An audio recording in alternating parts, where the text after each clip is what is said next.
అద్దంకిలో ఈ యొక్క ప్రదేశంలో 10వ తారీఖున సిద్ధం మహాసభకు సర్వం సిద్ధం చేసుకోవడం జరిగింది. ఏర్పాట్లన్నీ కూడా త్వరితగతిన పూర్తవుతూ ఉన్నాయి. గతంలో నేను చెప్పినట్టుగా ఈ యొక్క సిద్ధం మహాసభకు ఆఖరి మహాసభ. పొలిటికల్ క్యాంపెయిన్ గురించి చెప్పాను. ఆ తర్వాత ఎలక్షన్ క్యాంపెయిన్ స్టార్ట్ అవుతుందని చెప్పాను. పొలిటికల్ క్యాంపెయిన్లో ఈ యొక్క సిద్ధం మహాసభలో మా యొక్క గౌరవ ముఖ్యమంత్రి వర్యులు, పార్టీ అధ్యక్షులు గత 5 సంవత్సరాల కాలంలో మా పార్టీ ప్రభుత్వం చేసినటువంటి అభివృద్ధి పనులు కానీ, ఇచ్చినటువంటి సంక్షేమ పథకాలు కానీ, చేసినటువంటి సమన్యాయం కానీ, సోషల్ జస్టిస్, ఈక్వాలిటీ, వీటన్నిటినీ కూడా ఎక్స్ప్లెయిన్ చేయడం, వివరించడం జరుగుతుంది. రాబోయేటటువంటి 5 సంవత్సరాల కాలం 24 నుంచి 29 వరకు పార్టీ పందాను, పార్టీ యొక్క విధి విధానాలని మరింత ఎలా ఇంప్రూవ్ చేసుకుని ఎలా మంచి సుపరిపాలన అందిస్తామన్నటువంటి విషయాన్ని గౌరవ ముఖ్యమంత్రి వర్యులు వివరించడం జరుగుతుంది. సభకు ఏర్పాట్లన్నీ కూడా 10వ తారీఖుకి పూర్తవుతాయి, 9వ తారీఖునే పూర్తవుతాయి. మా అంచనాల ప్రకారం ఈ మొత్తం వచ్చేవారి సంఖ్య, ఈ యొక్క సభకు హాజరయ్యే వారి సంఖ్య 15 లక్షలకి మించుతుంది అన్నటువంటి విషయాన్ని తెలుస్తూ ఉంది. ఎందుకనంటే స్పందన అపురూపమైనటువంటి స్పందన దీనికి వస్తూ ఉంది. దీనికి మీరు గత పత్రికా సమావేశంలో నేను మాట్లాడిన తర్వాత మీరు అడిగిన ప్రశ్న, ఈ యొక్క సభా ప్రాంగణం 100 ఎకరాలు మాత్రమే, 15 లక్షల మంది ఎలా పడతారు అన్నటువంటి అంశాన్ని మీరు ప్రస్తావించారు. ఈ విషయంగా నేను మీకు తెలియజెప్పేది ఏంటంటే, ఈ సభా ప్రాంగణం పక్కన ఇంకా కూడా 100 ఎకరాలు ఉంది. అవసరమైతే ఆ యొక్క ప్రాంగణాన్ని కూడా దీన్ని ఎక్స్టెండ్ చేసుకుంటాం. మన స్థలానికి కొరవ లేదు అన్నటువంటి విషయాన్ని మీకు తెలియజేసుకుంటా ఉన్నా. తెలుగుదేశం పార్టీ, జనసేన పార్టీ రీసెంట్గా ఈ యొక్క ఒక మహాసభ నిర్వహించారు. దాన్ని 20 ఎకరాల్లో నిర్వహించారు. ఆ 20 ఎకరాల్లో వాళ్ళు కొన్ని లక్షల మంది వచ్చినారని క్లెయిమ్ చేసుకోవడం జరిగింది. ఇటువంటి తప్పుడు ప్రకటనలు చేసేటటువంటి ఉద్దేశం వైఎస్ఆర్ కాంగ్రెస్ పార్టీకి ఉండదు. ఏదైతే నిజాలుగానే చెప్తామన్నటువంటి విషయాన్ని మీకు తెలియజేసుకుంటా ఉన్నాను. ఈ యొక్క సిద్ధం మహాసభ తర్వాత ఈ సిద్ధం మహాసభకి ఎందుకు ఈ సిద్ధం మహాసభ అని ప్రశ్నించినప్పుడు, సిద్ధం మహాసభకి ముందుగా, ఆఖరి మహాసభకు ముందుగా మా అభ్యర్థుల ఎంపికంతా కూడా దాదాపుగా పూర్తిగా వచ్చింది. తరువాత మేము మేనిఫెస్టోని తయారు చేసుకుంటా ఉన్నాం. దాదాపుగా దానిపైన డిస్కషను, మేనిఫెస్టో అంతా కూడా పూర్తయింది. మేము పోలింగ్ బూత్స్ ఏదైతే ఉన్నాయో పోలింగ్ బూత్ కమిటీలన్నింటినీ కూడా నిర్మాణం చేసుకోవడం జరిగింది. ఒక్కొక్క పోలింగ్ బూత్కి 15 మందిని ఎంపిక చేసుకోవడం జరిగింది. వాళ్ళందరికీ కూడా ట్రైనింగ్ ఇవ్వడం జరిగింది. పొలిటికల్ క్యాంపెయిన్ కింద వివిధ సభల్లో మా గౌరవ ముఖ్యమంత్రి వర్యులు సభలను ఉద్దేశించి, ప్రజలను ఉద్దేశించి ప్రసంగించడం జరిగింది. మా యొక్క పార్టీ సీఎం ఫేస్గా శ్రీ జగన్మోహన్ రెడ్డి గారు ముఖ్యమంత్రిగా మేము ఎన్నికలకు సిద్ధమయ్యాం. ఆయన ముఖ్యమంత్రిగా రాబోయేటటువంటి 2024 ఎన్నికల్లోనూ, ఆ తదుపరి రాబోయేటటువంటి 25 సంవత్సరాల్లో మా పార్టీ సీఎంగా జగన్మోహన్ రెడ్డి గారిని మేము ప్రొజెక్ట్ చేసుకుంటూ ఈ యొక్క ఎలక్షన్ని ఫేస్ చేయబోతా ఉన్నాం. గతంలో ఏ సంక్షేమ పథకాలు అందించాం, ఈ 5 సంవత్సరాల కాలం ఇంచుమించుగా ఇచ్చినటువంటి హామీల్లో, మేనిఫెస్టోలో ఇచ్చినటువంటి హామీల్లో 99% హామీలు నెరవేర్చడం జరిగింది. హామీల విషయంలోనే కాదు, రాష్ట్రంలో ఉన్నటువంటి 1,67,00,000 1,70,00,000 హౌస్ హోల్డ్స్లో ఇంచుమించు 86% హౌస్ హోల్డ్స్ ఏదో ఒక 87% హౌస్ హోల్డ్స్ ఏదో ఒక రకంగా ఏదో ఒక స్కీమ్లో, వెల్ఫేర్ స్కీమ్లో, సంక్షేమ పథకంలో కవర్ అవుతూ మల్టిపుల్ బెనిఫిట్స్ పొందినటువంటి వాళ్ళు కూడా ఉన్నారు. ఆ మొత్తం 87% కవర్ అయినటువంటి విషయం మీ అందరికీ కూడా తెలుసు. ఈ యొక్క నేపథ్యంలో అభివృద్ధి విషయానికి వస్తే మేము ప్రతిపక్షం చేస్తున్నటువంటి విమర్శలన్నింటినీ కూడా సమర్థవంతంగా అభివృద్ధి విషయంలో తిప్పికొడతా ఉన్నాం. గతంలో నేను చెప్తానే వచ్చాను, తలసరి ఆదాయం విషయంలోనైతేనేమి, రాష్ట్ర స్థూల ఉత్పత్తి విషయంలోనైతేనేమి, ఆంధ్ర రాష్ట్రం అభివృద్ధి అన్నటువంటిది లేకుంటే తలసరి ఆదాయం పెరగదు. అభివృద్ధి అన్నటువంటిది లేకుంటే అంటే పారిశ్రామికంగాను, పారిశ్రామిక రంగంలోనూ, సేవా రంగంలోనూ, వ్యవసాయ రంగంలోనూ అభివృద్ధి అటువంటిది లేకుంటే రాష్ట్ర స్థూల ఉత్పత్తి అన్నటువంటిది పెరగదు. ఈ రెండు విషయాల్లో, తలసరి ఆదాయంలో కానీ రాష్ట్ర స్థూల ఉత్పత్తి విషయంలో కానీ ఆంధ్ర రాష్ట్రం ముందంజలో ఉంది. కాబట్టి ఇది సూచికలన్నీ పరిగణలోకి ప్రామాణికంగా తీసుకోవాల్సిందిగా నేను విజ్ఞప్తి చేస్తూ ఉన్నాను. ఎవరైతే విమర్శిస్తున్నారో వారికి ఇది జవాబు.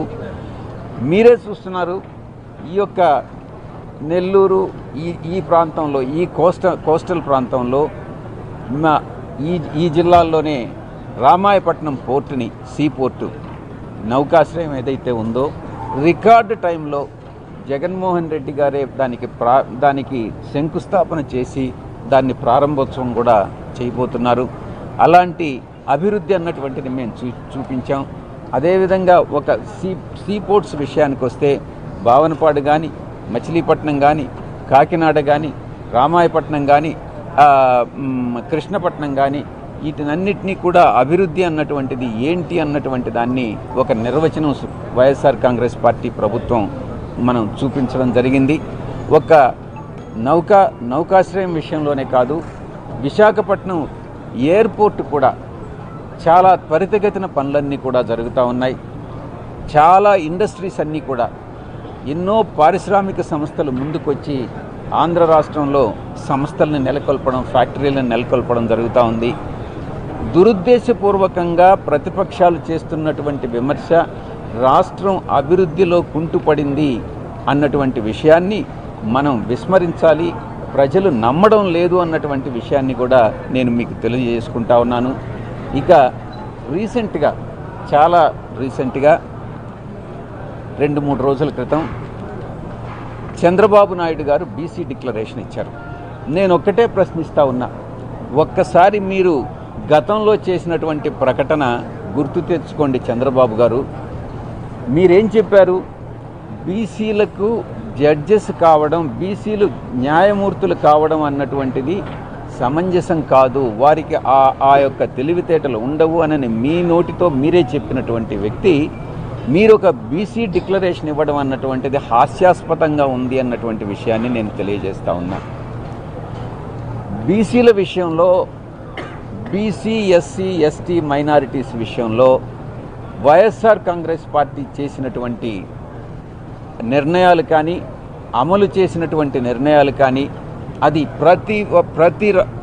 ప్రతి ఏరియాలో కూడా, అది సర్పంచుల విషయంలో కావచ్చు, వార్డు మెంబర్ల విషయంలో కావచ్చు, ఎంపీటీసీలు కావచ్చు, జెడ్పీటీసీలు కావచ్చు, శాసనసభ సభ్యులు కావచ్చు, శాసన మండలి సభ్యులు కావచ్చు, మంత్రివర్గ కూర్పు కావచ్చు, ప్రతి విషయంలో కార్పొరేషన్ మెంబర్స్ కావచ్చు, అదే సామాజిక వర్గానికి సంబంధించినటువంటి వివిధ కార్పొరేషన్లు వాటికి సంబంధించి కావచ్చు, ప్రతి ఒక్క విషయంలో కూడా ఆన్ అన్ యావరేజ్ తీసుకుంటే 70-75% బీసీ, 75%కు తగ్గకుండా బీసీ, ఎస్సీ, ఎస్టీ, మైనారిటీస్కి ఇచ్చినటువంటి ఘనత, పదవులు ఇచ్చినటువంటి ఘనత వైఎస్ఆర్ కాంగ్రెస్ పార్టీ ప్రభుత్వానికి, జగన్మోహన్ రెడ్డి గారికి దక్కుతుంది. ఈ రాష్ట్రంలోనే కాదు, దేశంలో ఎక్కడా ఏ రాష్ట్రంలోని చేయలేనటువంటి విధంగా, చెయ్యని విధంగా ఈ రాష్ట్రంలో జగన్మోహన్ రెడ్డి గారు చేసి చూపించారు. కాబట్టి చంద్రబాబు నాయుడు గారు ఈరోజు బీసీ డిక్లరేషన్ అనేది ఇవ్వడం ప్రజలందరూ కూడా నవ్వుకుంటా ఉన్నారు. ఈయన చిత్తశుద్ధిని శంకిస్తున్నారు అన్నటువంటి విషయంలో ఎటువంటి సందేహం లేదు. కాబట్టి రాబోయేటటువంటి 2024 ఎన్నికల్లో ఈ పొలిటికల్ క్యాంపెయిన్ ముగిసిన తర్వాత, ఎన్నికల ప్రకటన వెలువడిన తర్వాత ఎన్నికల ప్రచారం అన్నటువంటిది ప్రారంభమవుతుంది. మోస్ట్లీ 13, 14, 15 తారీఖుల్లో ఎన్నికల ప్రకటన అనేటటువంటిది రావచ్చు. ఆ తర్వాత వైఎస్ఆర్ కాంగ్రెస్ పార్టీ ఎన్నికల ప్రచారం అన్నటువంటిది ప్రారంభమవుతుంది. ప్రజలు ఈరోజు చాలా స్పష్టతతో ఉన్నారు, చాలా స్పష్టతతో ఉన్నారు. ఎటువంటి పరిస్థితుల్లో తెలుగుదేశం పార్టీ అధికారంలోకి వచ్చేటటువంటి ప్రసక్తే లేదు. మా యొక్క లక్ష్యం 175కు 175, టార్గెట్ 175కు 175. మా యొక్క టార్గెట్ 25 పార్లమెంట్ స్థానాలకు 25 పార్లమెంట్ స్థానాలు. ఆ లక్ష్యంతో ముందుకెళ్తా ఉన్నాం. తప్పకుండా మా యొక్క లక్ష్యాన్ని మేము సాధిస్తామన్నటువంటి విషయంలో ఎటువంటి సందేహం లేదు.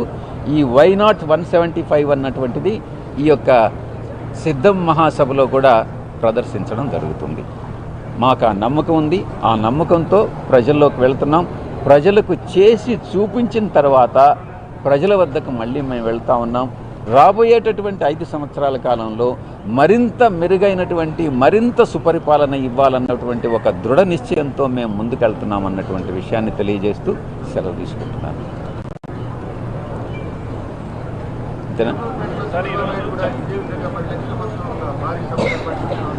ఎంతమంది వచ్చారు? 60,000 మంది వచ్చారు. పెడతానంటున్నాడా? మొన్న పెట్టిన దానికి 10 లక్షలు అని చెప్తే 60,000 కూడా రాలేదు. మీరు చూశారు కదా ఎన్ని కుర్చీలు ఖాళీగా ఉన్నాయి, ఎంతమంది వచ్చారన్నటువంటిది. 10 లక్షలు అని చెప్తే 60,000 కూడా రానటువంటి సందర్భం. ఇది ప్రజల్లో తెలుగుదేశం పార్టీకి ఉన్నటువంటి స్పందన.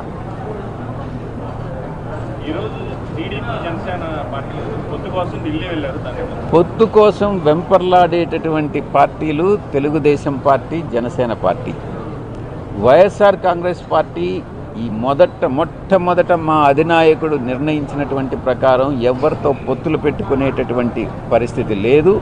అటువంటిది చెయ్యదు. ఒంటరిగానే పోరాడతాం, ఒంటరిగానే అధికారంలోకి వస్తాం. మేము ఏ పార్టీతో పొత్తులు పెట్టుకునేటటువంటి ప్రసక్తి లేదు.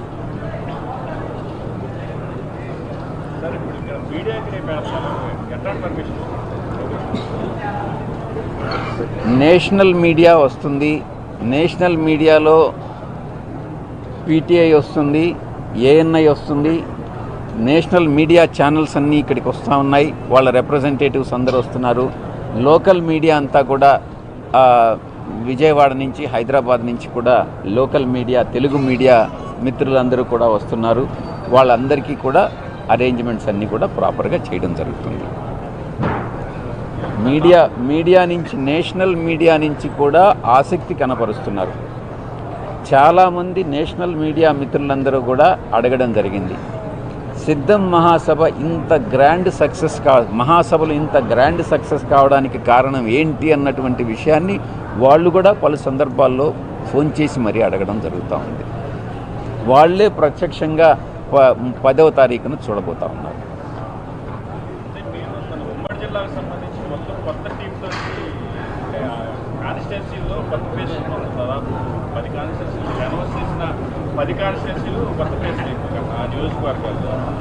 షఫ్లింగ్ అభ్యర్థులే షఫ్లింగ్. ఇప్పుడు మీరు ఒకటి గుర్తుపెట్టుకోవాలి, మా ఎలక్షన్ ప్లాన్